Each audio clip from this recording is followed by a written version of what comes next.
आपल्याला माहिती आहे आळंदीवरून पालखी निघताना माननीय मुख्यमंत्री महोदय तिथे आले होते आणि तिथे वेगवेगळ्या आपल्या सन्माननीय महाराज मंडळींनी माननीय मुख्यमंत्री महोदयांसमोर काही प्रश्न मांडले होते। त्या अनुषंगाने हे सर्व बाबींची पाहणी करून माननीय मुख्यमंत्री महोदयांना अहवाल देण्यासाठी मी आज आलो आहे। सर्वच पालखी तळ म्हणजे अगदी सातारा जिल्ह्यातले पुणे जिल्ह्यातले सगळे पाहत मी आज आलो आहे आणि सर्वच ठिकाणी चोख व्यवस्था आहे।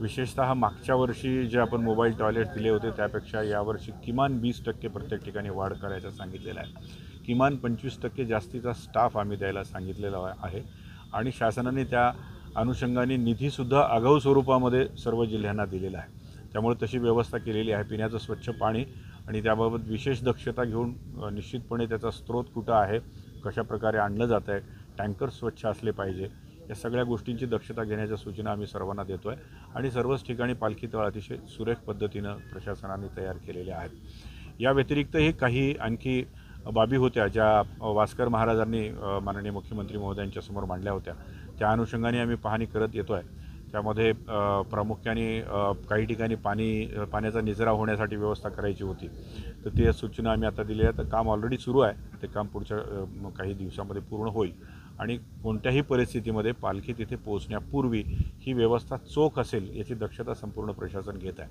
आता इथे येताना 20वा एक आपलं असतो पालखीचा, म्हणजे जिथं स्वागत केलं जातं पालखीचं नामदेव महाराजांकडनं, तर त्या 20व्याच्या ठिकाणी रस्त्याचं काम चालू आहे। त्यामुळे ते यावर्षी अडचण येईल अशी शंका महाराजांना होती। तर आम्ही तिथे नॅशनल हायवेच्या अधिकाऱ्यांसोबत भेट दिली। नॅशनल हायवेच्या अधिकाऱ्यांनी आम्हाला निश्चितपणे असं सांगितलं की 11 तारखेपर्यंत तो रस्ता अगदी व्यवस्थित करून कोणत्याही प्रकारे कोणत्याही वारकरी मंडळीला त्रास होणार नाही अशा पद्धतीनं तो चालू करून देणार आहेत आणि ती स्वागताची व्यवस्था पण ते तिथे व्यवस्थित करून देणार आहेत। आता इथे दर्शन बारीसाठी सुद्धा अनेक प्रश्न होते। मागच्या वर्षी इथे इमर्जन्सी एक्झिट्स नव्हते, यावेळेस आपण इमर्जन्सी एक्झिट्स करतो आहे। डॉक्टर नव्हते असं महाराज म्हणाले। मागच्या वर्षी एक दुर्दैवाने एका वारकरी बांधवाला हार्ट अटॅक आला होता आणि त्यामध्ये त्यांचा दुर्दैवाने निर्माण झालं। पण यावर्षी असं होऊ नये यासाठी आम्ही 10 डॉक्टरांची टीम इथं ठेवत आहोत आणि संपूर्ण परिसरामध्ये आपल्याकडे ॲम्ब्युलन्सेस राहणार आहेत आणि त्यामध्ये काही advance life saving ambulances ALS ॲम्ब्युलन्सेससुद्धा असतील।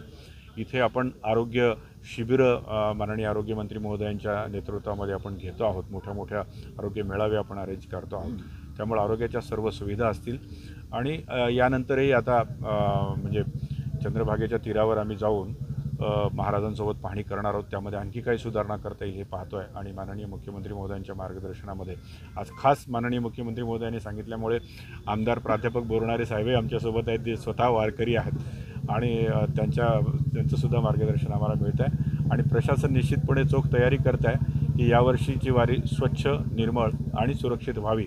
आपल्याला माहिती असेल पुणे जिल्ह्यातून वारी पूर्ण पुढे सरकल्यानंतर सर्व गावांमध्ये अतिशय स्वच्छ वातावरण आहे, म्हणजे वारकरी खरोखर शासनाने ठरवल्याप्रमाणे यावर्षी निर्मळ वारी या संकल्पनेचा अवलंब करतात असं दिसतं आहे।